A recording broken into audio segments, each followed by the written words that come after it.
Our orchard is a certified organic orchard. It's one of the very few in New York State and a handful in the Northeast. We live in a very humid climate here.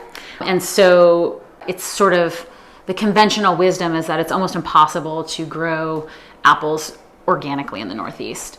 It's been a long journey. We haven't had a playbook to sort of follow. A lot of what we are doing in our orchard now has been through trial and error, and we've made lots of errors, had lots of mistakes. But for me personally, the decision to become organic was really about my children and this place and the place that I was working like as being our home. And apples are a lot of people wouldn't really want to think too deeply about how apples are grown. They're very chemically intensive.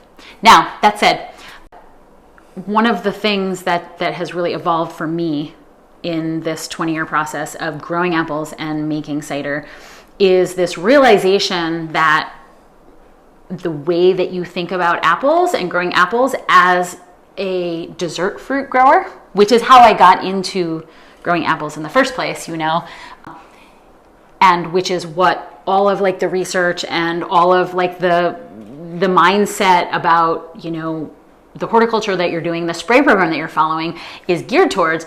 It's actually really different than growing apples for cider, right? Because like if you're a farmer and you're making your profit out of the total volume that you produce on your acreage and the cosmetic beauty of the fruit, because you get paid like more for like the redder fruit and bigger fruit and so on and so forth. Like you have as one set of objectives.